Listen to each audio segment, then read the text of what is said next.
I stood there at the window and watched as the car backed down the drive, turned right, and then disappeared down the street. I wondered why I wasn't more upset. I'd just seen 10 years of my life drive away. Shouldn't I have felt something? Shouldn't there have been something other than a shrug of the shoulders? Oh well, I guess I should go and take care of that dripping faucet. As I turned and headed for the kitchen, I ran the events of the last half hour back through my mind. I'd come home from work to find my wife Peggy sitting at the kitchen table with a full glass of wine sitting in front of her. I knew something was up as soon as I saw her sitting there. First, she was home before me and she never got home from work until a half hour to an hour after I did. Secondly, the understanding we had was the first one home would start dinner and there was nothing on the stove. Lastly, there was the glass of wine. Peg rarely drank. I was no sooner in the room than she asked me to sit down and told me she had something to say. I grabbed a beer out of the fridge, sat down across from her, and she said, "Rob, I know you know this. There has been something out of sync between us for the last 6 months or so. I have no idea why we seem to be moving away from each other. I don't know if it is something to do with me or something to do with you, but something is wrong. I've tried to talk with you about it, but all I get from you is that we are just going through a rough spot and it will get better. I've decided that we need to separate. I'm not talking divorce, just a separation for a while. I think I need some space, Rob. I need to get away, look at my life, and see if I can figure out where the disconnect between us is coming from. You can use the time we are apart to look at the same thing from your angle." "Oh, come on, Peg. It isn't that bad. Sure, we are having some problems. What marriage doesn't? But two people can't work out problems if they're away from each other and not talking. Talking isn't going to help, Rob. You only see one problem with our marriage. As far as you are concerned, the only problem we have is that we aren't making love. Your solution to the problem is for me to get naked and let you have your way with me. As far as I'm concerned, there is a lot more wrong. We don't make love anymore because I don't want to. We don't snuggle or cuddle anymore because I don't want you touching me, and I don't know why I don't want you to touch me. I still love you. I love you as much as I did on the day we were married, but something is wrong and I don't know what it is. I need some space, Rob. I need some time alone so I can figure things out. So you want to pitch 10 years of marriage out the window? No, Rob. I just think we need to spend some time apart.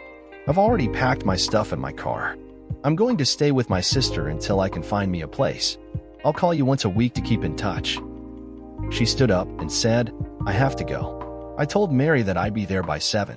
She turned and walked away without even offering to kiss me goodbye, and that in itself told me where I stood. It didn't take long for the word to get around that Peggy and I had separated. Most of our friends were sympathetic and went out of their way to try and cheer me up. Peggy called me once a week and asked me how I was, and I would say I was managing, and then I'd ask her how she was, and she would say that she was okay. Then I would ask her if she were ready to come home yet, and she would tell me not yet. Peg had been gone for 6 weeks when I started hearing things, disturbing things. Things like she had a live-in boyfriend. I didn't want to believe that. I wanted to believe that things were like she said they were, that she just wanted some time alone to get her head straight, and then she would be coming home. I kept hearing things, so I decided to check out the rumors. I'd find out where Peg was staying, do a little snooping, and put the rumors to rest. But no one could tell me where she was staying, either couldn't or wouldn't, and I began to think that something about the situation stunk to high heaven. I was having dinner with my friend Tom and his wife Tanya, and I voiced my concerns and let slip that I was going to hire a private detective to find Peg and either confirm the rumors or disprove them. I saw Tom look at Tanya, and I saw her give him a little nod. "Save your money, Rob," Tom said. "The rumors are true. Most of the people who know you know what is going on, but they like you too much to tell you." "Tell me what?" "That Peggy left you to live with Adam White." "Adam White? Who the hell is Adam White? I've never heard of him." "He works with Peggy." "And she just up and left me to go and live with him? That doesn't make sense. If she was going to do that, why didn't she just divorce me? What's with the separation bullshit? You know Peg, Rob. She plans, makes fallback plans, and then makes plans for if the fallback plan doesn't work. She has been seeing White for almost a year, and I'm guessing that she did this separation thing so she could come home if living with White wasn't as good as having an affair with him. And everyone knows this, but no one would tell me? Gee, gosh oh golly, what a great bunch of friends I have." I stood up and threw my napkin down in the center of the table and said, "Thanks bunches. I'll see myself out," and I left their house. On the drive home, I thought about what I had just learned. No sex with Peg for over a year because she didn't want to make love with me. No snuggling for over a year because she didn't want me touching her, and all the time she was hanging horns on me. Like a fool, I sat at home like a good little boy and behaved myself while I waited for the unfaithful 304 to come home. And all my friends, my wonderful friends, knew all about it, and they just let me sit there, stare at the walls and wait. Well, the waiting was over. The next morning, I made an appointment with the Corliss Investigative Agency and gave them a retainer. I told them where Peg and this white guy worked and told them I wanted all the dirt they could get me on the two, and then I went home and started making a list of everything that I need to do to sever my relationship with Peg. I'd wait until I had the report from the detective agency, but when I got it, I would have my list, and I would be ready. Once the list was made, I sat back and thought about something else I needed to do. I hadn't been laid in almost 16 months, what with Peg denying me for a year and then the separation. I'd been a completely faithful husband, but now that I knew what Peg was doing, I damn sure wasn't going to remain celibate any longer. I sat at the kitchen table sipping a beer and making plans to end my long dry spell when I remembered what Tom had said about Peg. She planned everything. After living with her as long as I had, I knew that was true. To me, that meant that she had plans for what to do if I found out about what she was doing. Plans based on how she thought I would respond to finding out, and the biggest plan of all, how to stick it up if she decided that living with White was what she really wanted to do.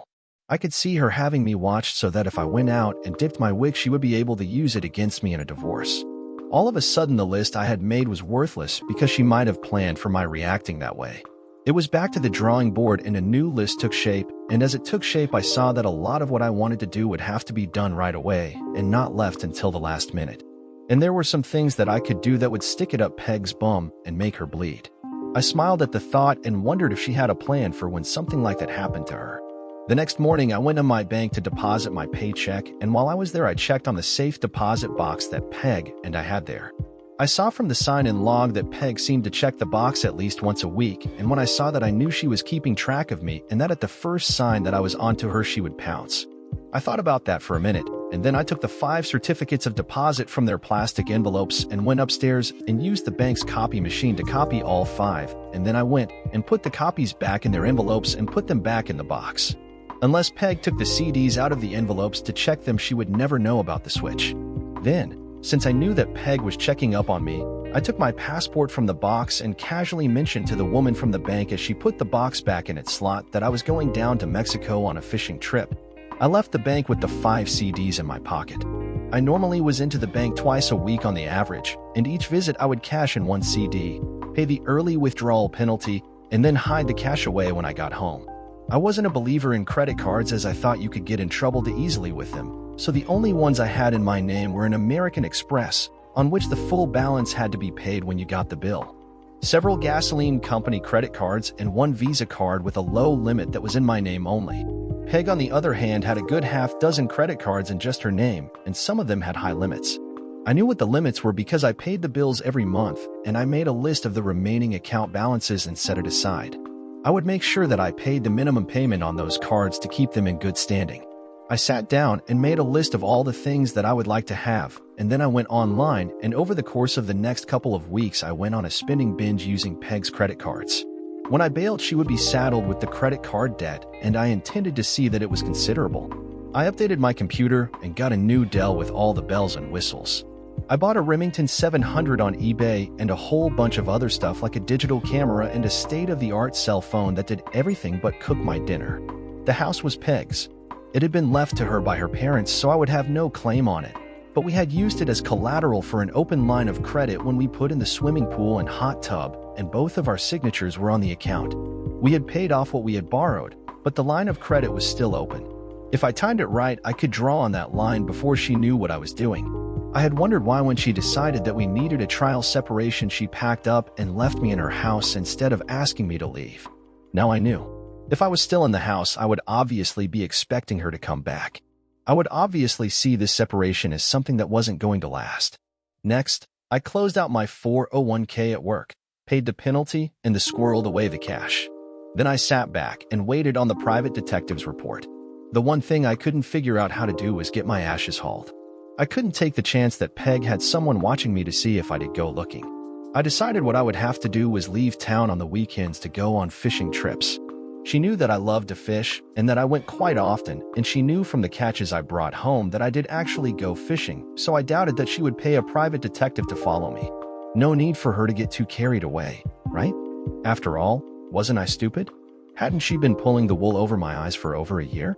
It was a Friday, and I was just getting ready to leave work when I got a phone call from Tanya asking me to stop by their house on the way home. I tried to beg off, but she told me that it was important, so even though I really didn't want to go there, I said I would. When I got there, she let me in and led me into the living room where I found Tom sitting in an easy chair. He got up and offered me his hand, and I shook it, and then he told me to sit down and get comfortable while he got me a beer. Tanya needs to talk with you, Rob, and you need to know that I'm 100% on board with what she is going to say. He left the room and headed for the kitchen while I gave Tanya a questioning look, and she said, "In a minute, Rob, you are going to need some beer in you for this." Tom came back and handed me a Bud Light and said, "I've got some errands to run, and I probably won't be back before midnight. Catch you later," and he headed for the front door, and I heard it open and then close behind him. The door closing was Tanya's signal to start talking. "Rob, you heard us when you stormed out of her the night you were here for dinner." I started to say something, but she held up her hand and said, "Let me finish. You were justified, but it still hurt. In our defense, all I can say is that we like you a lot, and we didn't want to be the ones to hurt you. It gets a little complicated in that we are friends with Peg also, and we were hoping she would get her head on straight and go home to you where she belongs. We know you love her, or at least you did love her, but we didn't know if it was enough for you to forgive her, so we kept quiet. If you got back together and you didn't know, you could have gotten on with your lives without having to worry about forgiving and forgetting. That's it. That's our apology, but that is only part of why Tom and I wanted you to stop by. We know you, Rob, and we know what kind of a guy you are. You would no more cheat on your wife than you would rob a bank. How long has it been since you last had sex?" The question caught me totally off guard. For the first time, I noticed how Tanya was dressed. Low-cut blouse that showed off her ample cleavage, short skirt, and high heels that showcased her marvelous legs, and friend or no friend, I couldn't help but get a hard on. Then I remembered Tom's "I'm a 100% on board" comment, and I had an idea where things were going. In a subdued voice, I told her that it had been a year and a half. She leaned toward me, and I got a look down inside her blouse as she huskily said, "I'd like to change that, Rob. Tom's my friend Tanya. I can't do that to him." I started to get up, but she grabbed my arm and pulled me back down. "Tom's okay with this, Rob. That's why he left, to give us some time alone. This isn't a pity sex. Tom and I have talked this over for months now. You have something we want, so hopefully I can help you, and you can help us." I don't understand what you were saying. To be blunt about it, Rob, Tom is sterile and we want a child. We want you to give me one. I was stunned. I sat there and stared at her, speechless. When I finally did find my voice, I said, "You just said that you knew I wouldn't cheat on Peg." "Yes," she said as she laid a hand on the lump in my trousers, "but that was before you knew what Peg was doing. Now that you know, you were released from your vows to her." "Why me?" "We want it to be someone we know and not some anonymous sperm donor. We are also going to want you to be part of the child's life.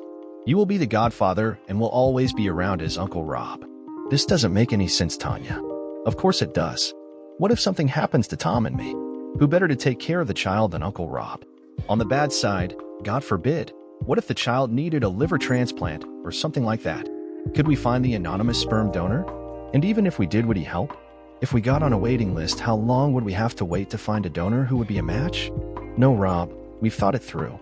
We want you to be a part of our family.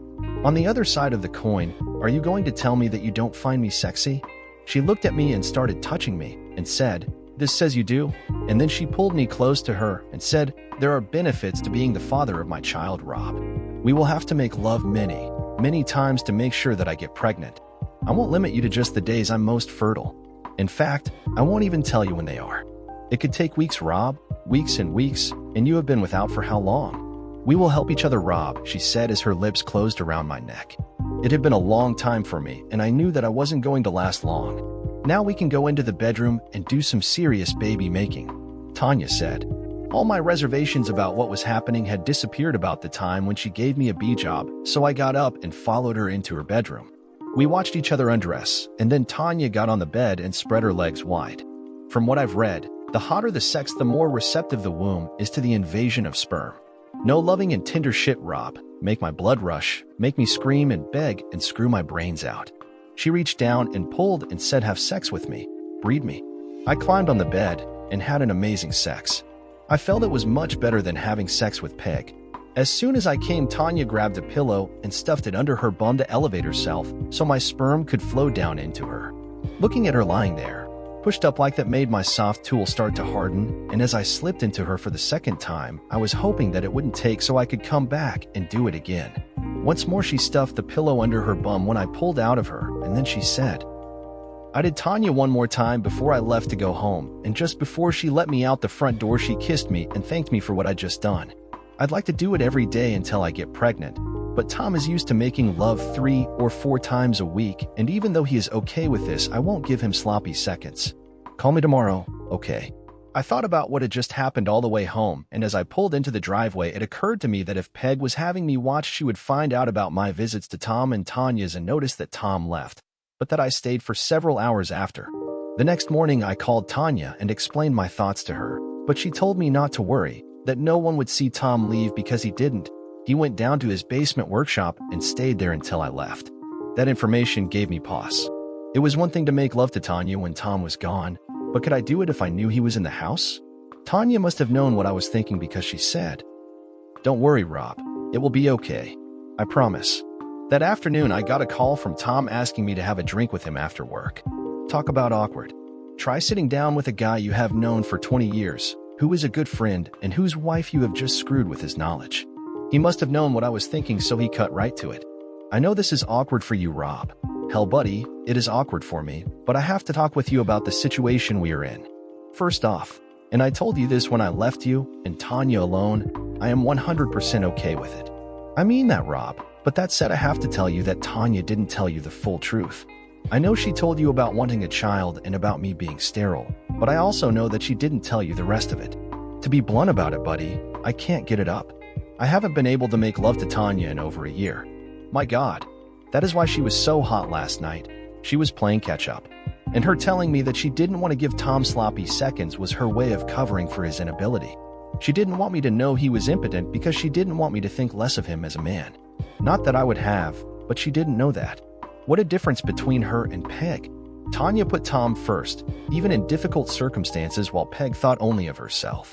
I don't know if it came through to you last night, Tom went on, but Tanya is an extremely sexual person.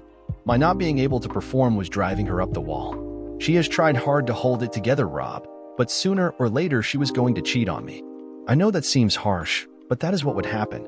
I know she loves me and that she would do her best to hide her cheating from me, but I would know. How could I not? If she got laid, she wouldn't be climbing walls anymore, and I would notice. I love her, Rob. The woman is my life. If I didn't have her, I would just die, and that's the problem. If she snuck off and cheated behind my back, I couldn't live with her. I would know why she did it, and I would understand why she did it, but I couldn't live with the dishonesty of it. The only solution, at least as far as I could see, was to make it happen out in the open. But Tanya isn't the kind of woman who would agree to taking a lover and going into the bedroom while I sat in the living room and watched TV while she screwed. She could probably have done it with a stranger in a motel room with me not knowing, but she couldn't just do a guy with me knowing, and then a different guy the following week and another the week after that. What we needed was someone steady, someone we both liked and were comfortable with. We sat down and made a list of possible candidates, but couldn't agree on anyone. We kept coming back to you. But we were afraid that if we started with you and then Peg came back home, it would stop and we would have to start back over. And Peg would eventually come back to you.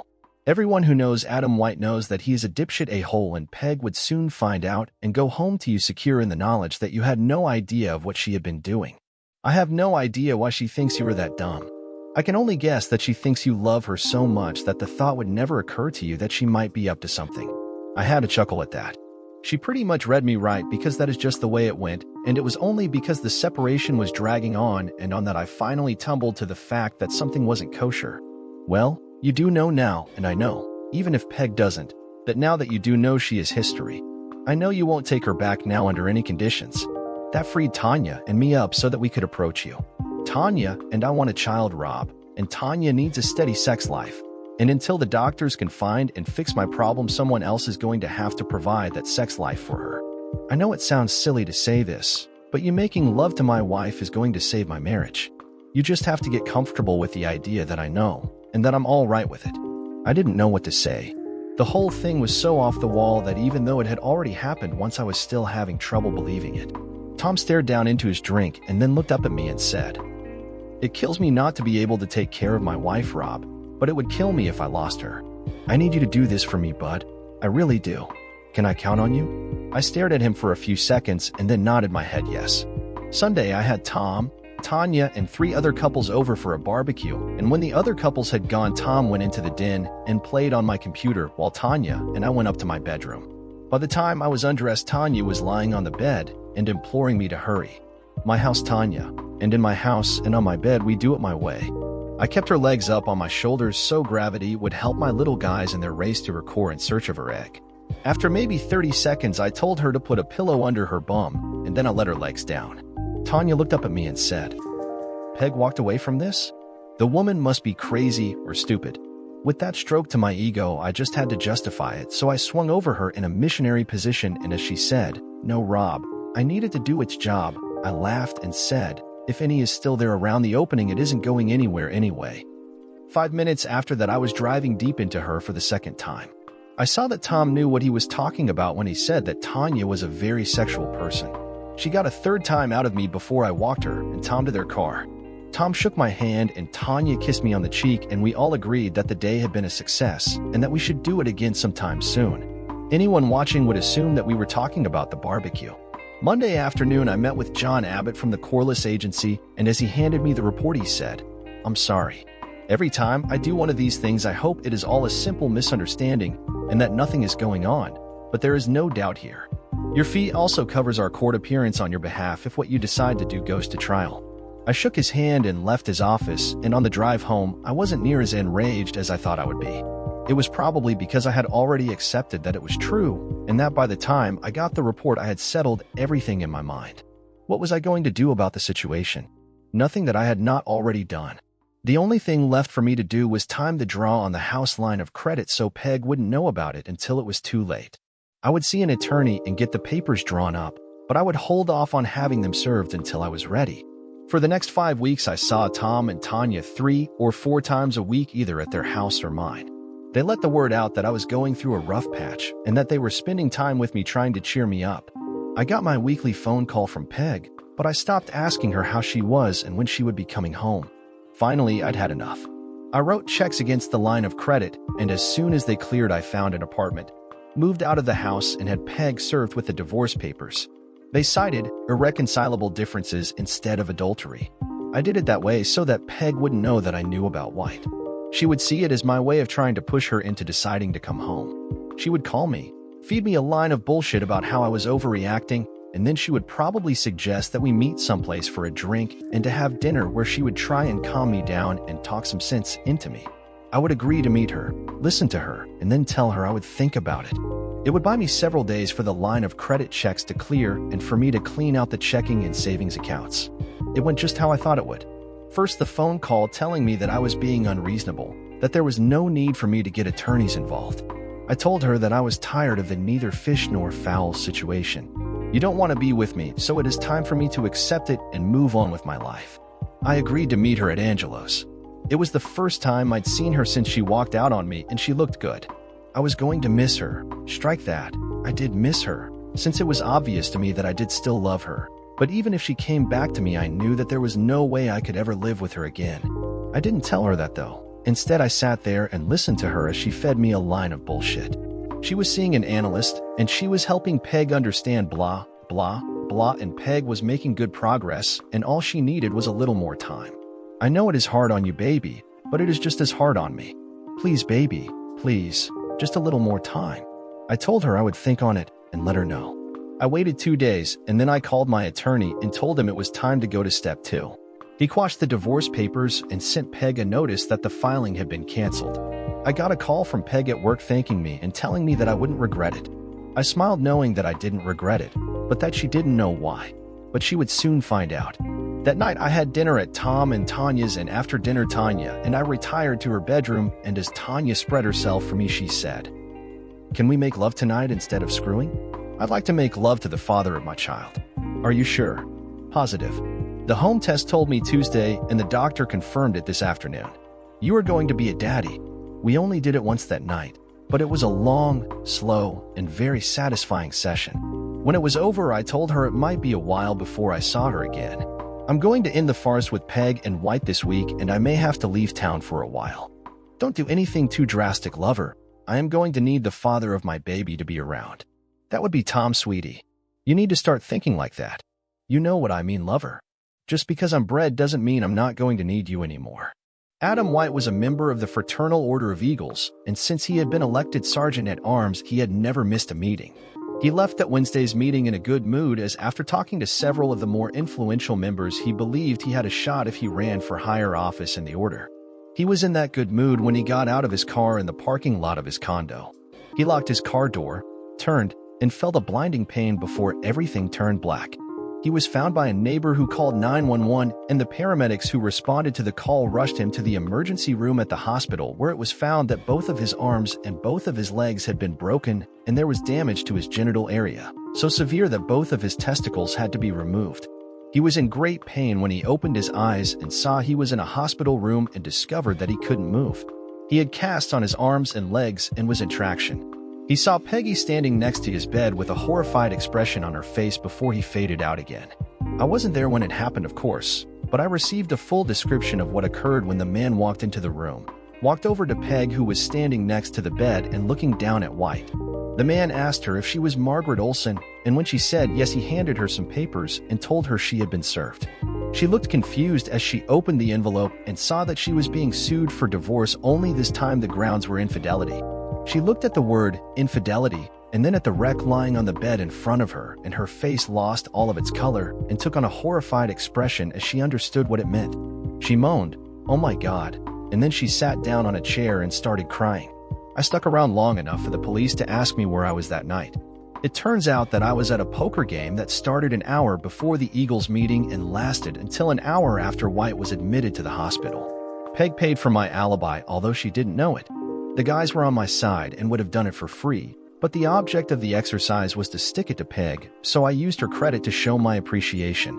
Home Shopping Network took her Visa card number for the digital cameras that I gave Bill and Steve. eBay charged her MasterCard for the laptop I gave Mike and the 19-inch flat-screen monitor that I gave Phil. She even paid for the aluminum ball bat. I had 6 weeks of vacation and 3 weeks of comp time coming to me, and I took a 2-month leave of absence in conjunction with that time, and when the police were satisfied that I had nothing to do with White's misfortune, that they could prove anyway, I made arrangements to leave town and take a fishing trip down in Mexico. Before I left, I told my attorney not to push the divorce and just let it lay there until Peg started fighting it, and then drop it. We would stay married, but I would have nothing to do with her. I called Tom and Tanya once a week to see how things were going, and they told me that Peg had moved back into the house, and as far as anyone could tell, true love must not have been in the cards for Peg and White, because she never went back to visit him after the day she was served while standing next to his hospital bed. The maxed out credit card bills must have started hitting the mailbox, and she must have found out that the savings and checking accounts were dry. The line of credit was pegged out, and that the CDs in the bank deposit box were fake, because the next word I got was that Peg was frantically trying to find me and no one could tell her where I was. My boss, who knew the full story, told her I was gone when she called and trying to find me. He told her that I just came in one day, said I was leaving, and asked for my check. Basically, what he did was lead her to believe that I had quit without notice.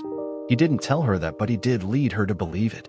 A call to my attorney demanding that he set up a meeting with me got her the information that I had dropped the divorce action, paid him off, and that he no longer represented me. She had no choice. 4 months after I had left on my fishing trip, she filed bankruptcy. She ended up losing the house, and she had to give up her Lexus and start driving a used Geo. Once I heard that, I came back from Mexico, got an apartment on the other side of town from where Peg lived, and did my best to stay away from places where she might see me. Tanya was 5 months pregnant and looking sexier than any woman had a right to look, and we picked up where we left off. This time, though, we didn't have to worry about whether or not someone was keeping tabs on me, and 2 or 3 times a week she spent the night at my place, or I spent the night at hers. I was back 2 months before Peg found out, and one day when I got off work, I found her waiting in the parking lot for me. She got out of her car and headed for me, but I ignored her, got in my car, and pulled out of the lot. In the rear view, I saw her hurry to her car, and I slowed down so she would be able to keep me in sight. I'd have it out with her, but not in the parking lot at work. I kept my speed where she would have no trouble following me, and about 10 minutes later, I pulled into the lot at Bud's Bar and Grill. I was inside by the time she got parked, and I was sitting at the bar ordering a Bud Light when she came in, looked around, saw me, and headed toward me. She was already mouthing off as she approached. "Don't think you can run from me, you scumsucker." I know Peg, and so I knew what she would do, and I spun around on the stool and caught her wrist as she swung at my head. I squeezed as hard as I could, and she gasped in pain as I said, "I have every reason in the world to want to hurt you, Peg, so best you don't push me too far. You keep your hands to yourself unless you want to feel some real pain." I let go of her wrist and said, "I wasn't running from you. I drove nice and slow so you could follow me here. I wasn't going to air your dirty laundry in the parking lot where I work. It doesn't matter here because everyone here already knows you are a 304. I want to talk to you. I don't want to talk to you. I've already listened to enough of your lies. I want my money back." "What money would that be, Peg? You owe me the money you took out against the house, and half of everything else we had was mine, and I want it." "Well, you ain't going to get it, Peg. My position on the matter is that it was restitution for what you did to me." "What is it the lawyers say when they sue? Compensation for pain and suffering and loss of conjugal rights? I figure what I got just about covers the pain and suffering I went through for going without sex for a year and a half while you were giving it away to someone else, and for the humiliation I suffered as everyone that I knew looked on me as stupid cuck. Damn you, Rob. I lost my parents' home because of you." "Big deal, Peg. It couldn't have meant all that much to you since, as I recall, you moved out to shack up with another man." "I mean it, Rob. I want that money. Here is a newsflash for you, Peggy. You will never get a dime of it from me. You tried to screw over me, and you got caught, and I made you pay. Live with it. I guess we will just have to see what the courts say. Doesn't matter what they say, Peg. Here's the way it will work. You will have to get a lawyer and sue me for divorce to get me into court so the court can issue an order as to the division of assets. As soon as you sue, I will countersue. A good lawyer can stall things for 6 to 8 months, and during that time you will be paying your lawyer. Can you afford to pay him to get nothing? I have all the evidence I need to fight you in court, and if I win, you will take it in the bum. Worst case scenario for me is that I'm ordered to split the assets. I say, okay, judge, and leave the court. You and your lawyer wait and wait and wait for the money, but the money never comes. You call me, but I don't take your calls, so your lawyer, who you are still paying, goes back to court and gets a court order telling me to pay by such and such time. You and the lawyer wait and wait, and when the deadline arrives, you still haven't gotten a dime from me. Your lawyer, still billing you for his time, goes back to court and gets a judgment against me. I have no savings or checking accounts that can be attached. My car is a lease, so nothing for you there. I live in a furnished apartment, so there isn't anything there you can get. All you can do with your judgment is garnish my wages, and the first time that I get a paycheck that has been garnished, I will quit my job. So what do we have here, Peg? A good year's worth of lawyer's fees out of your pocket, and all for maybe $200 out of one paycheck. All that's left for you to try is to go back to the judge and get him to threaten me with going to jail for contempt of court if I don't comply with his orders. All that will get you, Peg, is a postcard from me from some small fishing village in Mexico, where I will take up residence until my money runs out. And I've got a lot, Peg, thanks to you. Face it, Peggy. You screwed over me, got caught, and I got even. Consider yourself fortunate. Think about what happened to your boyfriend and consider yourself very fortunate. He lost his balls, and now he can never screw with another man's wife. You, on the other hand, can still spread for anyone you want. I knew it. I knew you had something to do with what happened to Adam. What you think you know and what you can prove are two very different things, Peg. By the way, how are things going with your love affair? From what I hear, you haven't seen the poor man since his first day in the hospital. What would be the point? You took away the only thing he had going for him. Oh, that's cold, Peg, even for you. It's the truth. He was extremely well endowed, and he was a marvelous lover, but I would have tired of him eventually and come home. Oh gee, Peg, if only I had known. All of the unpleasantness could have been avoided if I had but known that someday you would have come home to me. Oh damn, I guess by my actions I messed that up, didn't I? I'll have to carry that regret to my grave. Oh, what a joy life could have been had we only communicated better. You can be such an a-hole. Yes, Peg, and you are a worthless, cheating 304. I finished my beer, got up and said, "Have a rotten life, Peg," and I left the bar. 3 days later, I was served with divorce papers citing irreconcilable differences. I didn't contest it, and she was awarded half of the marital assets, and I was ordered to pay her the money borrowed against the line of credit. I wished her luck in getting anything and tossed the final decree in the trash. She must have believed me when I told her how things would go because I never heard from her again. One interesting thing came out of the mess.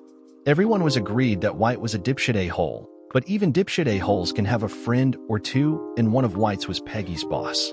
He wasn't happy with the way she treated White after his misfortune, and he fired her. Well, fired isn't the way it was put. A downturn in the economy necessitated a downsizing and Peggy was let go. But everyone knew that she was fired. She couldn't find work in our area, so she relocated to California where she had some relatives and no one, not even her sister, has heard from her since.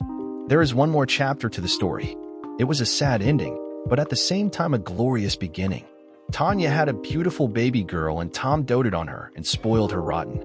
Uncle Rob was a constant visitor and spent many hours crawling around on the floor with little Martha. Tom never told Tanya or me the full story. He knew why he had erectile dysfunction, but he hid it from Tanya. He had cancer and it didn't get caught in time and the cancer spread. Following his funeral, Tanya handed me an envelope addressed to me. It was addressed to me and written across the front of the envelope were the words, "For Rob's eyes only." I looked at her and she shrugged and said, "I have no idea. It is addressed to you, so I haven't seen what's inside." I opened it and read, "Hey bud, if you were reading this, I'm gone. There was a reason I picked you. Yes, it was me, not Tanya, to father our child. I knew I wouldn't be there for them, and I wanted someone I knew I could trust to be around to watch over them. I knew I could count on you, so you got elected. Don't let me down, bud. Take good care of our girls." I handed the letter to Tanya, and she read it and started crying. I took her in my arms to comfort her, and when she was all cried out, she asked me what I was going to do. I'm going to do just what he knew I would do. I'm going to take care of my girls. 6 months later, Tanya and I were married. Dear listeners, please share your thoughts in the comment section below, and don't forget to like, share, and subscribe.